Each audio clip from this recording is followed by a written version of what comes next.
adversos sendo, ao contrário, né, sendo momentos em que o investimento se desacelera, ao invés de se acelerar, né, a atividade econômica pode ter se acelerado, mas a perspectiva de reprodução do capital se desacelera naquele instante. E, principalmente, né, mostrar que a partir, sobretudo, da implantação do Estado Novo, 1937, ou um pouco mais tarde, a partir da década de 40, quando aquele Estado Novo começa a implementar o seu programa, nós vamos ter então uma formação rápida, uma grande e intensa formação bruta de capital fixo, liderado, né, ou industrializado pelo governo.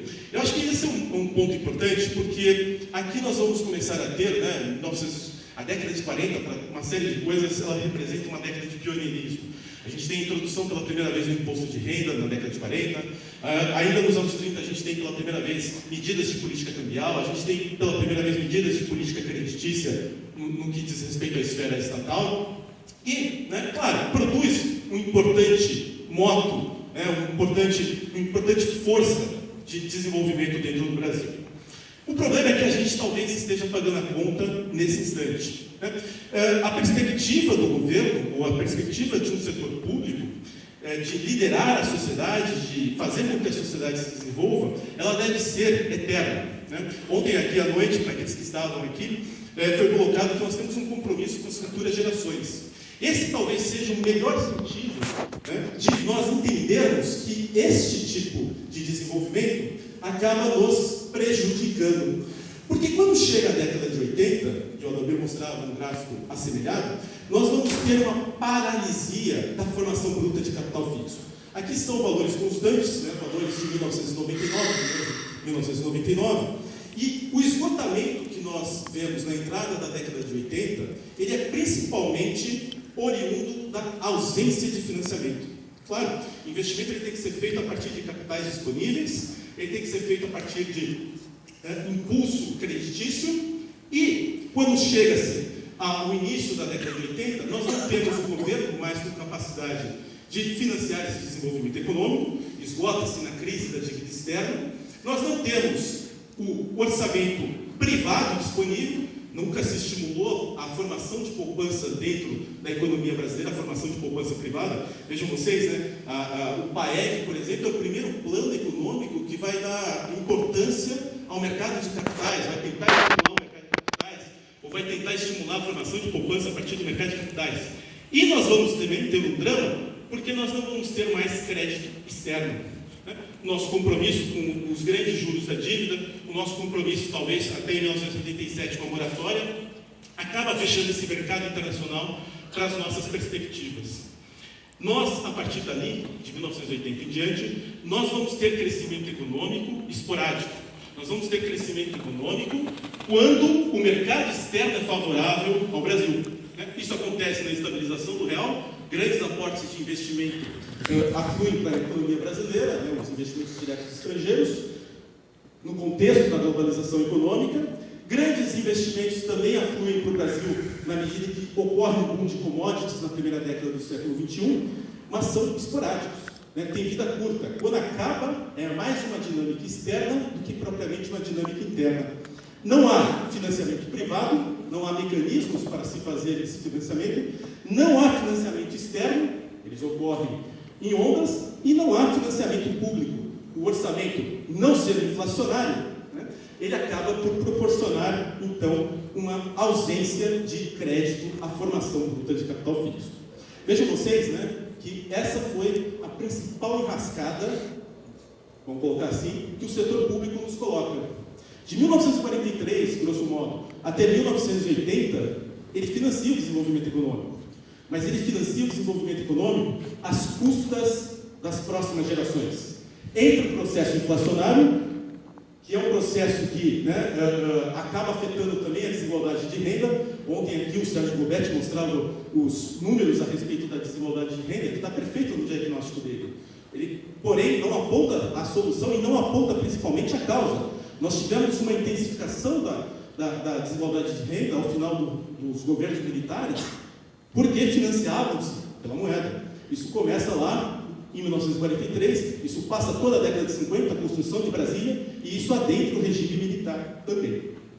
O saldo disso é que nós temos a década perdida de 80, provavelmente nós teremos mais uma década perdida entre 2013 e 2022, e nós ainda não resolvemos como nos financiaremos. Essa é a grande pergunta. Aonde nós vamos arrumar financiamento? Aonde nós vamos arrumar capital? Quem sabe a reforma da Previdência possibilite essa janela, né? Num país de renda baixa como é o Brasil, quem sabe nós conseguiríamos esse financiamento de modo contínuo externamente, mas esse é o nosso grande drama. E se a gente também aponta esses resultados desse financiamento, você pode dizer, olha, o Brasil foi o país, o terceiro país que mais cresceu durante o século XX. Bacana. Só que o Brasil é um país que cresceu para dentro. Ele não cresceu para o mundo.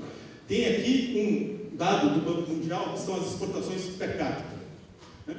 Tem-se dito, o Brasil é um país de commodities, o Brasil é um país auxiliar do mundo, um país... Turma, 2014, o Brasil per capita exportava $1.180. Países como Irã, Argentina, África do Sul, você vai dizer assim, o Irã é petrolífero, etc., mas vive sanções econômicas. Argentina, África do Sul, Chile, Japão, Portugal, são países que per capita exportam mais do que o Brasil. Então esse crescimento, além de ter sido um crescimento fatídico do ponto de vista de financiamento, foi um crescimento fatídico do ponto de vista de desigualdade de renda, foi um crescimento também fatídico porque financiou setores que cresceram para dentro da economia e não para fora. São setores que se protegeram ao longo da evolução industrial e não setores que se internacionalizaram.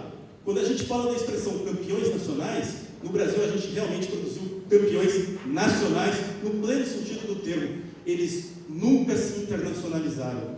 São campeões do Brasil. Aqui também, um pouco ilustrando essa ideia, o que é a poupança do governo, do setor privado e da poupança externa, desde 1947.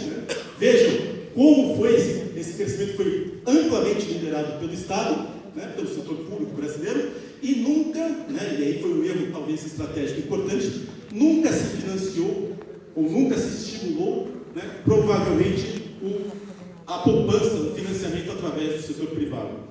Nós temos aqui um gap, que quando, então, esgota o financiamento do setor público, o Brasil deixa de crescer. O Brasil não tem uma alternativa àquele financiamento público. E pior, nós temos resultados daquela política anterior, daquela política baseada no financiamento público, que são resultados bastante nítidos para nós. Nós vamos chegar lá nesses resultados daqui a pouco, mas mais importante, também disse muito por aí, pela praça e tal, essa política neoliberal. Gente, essa política neoliberal, que bom que fosse uma política neoliberal, mas vamos assumir que de fato seja uma política neoliberal. Ela está a reboque de erros estratégicos muito importantes anteriores. Não se faz política de Estado, não se faz qualquer política de nação, seja no setor privado, seja no setor estatal, que se não tem uma fonte de financiamento primária. Talvez uma política neoliberal privilegiasse o financiamento a partir do setor privado. Mas o setor privado brasileiro, ele sequer foi capaz de lançar mão de formação de poupança. O Estado sempre esteve liderando esse processo e agora, com o seu colapso, isso não mais está disponível.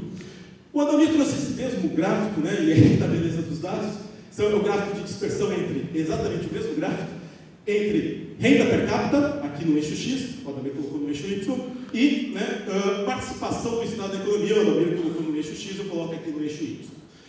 Vejam vocês que não existe qualquer relação. Daqui a pouco eu vou entrar, tem mais gráficos ali na sequência, nós vamos falar sobre eles, mas não existe qualquer relação. Isso aqui eu estou pegando todos os países do mundo que tinham dados disponíveis, nós estamos falando aqui de 140 países ao redor do mundo,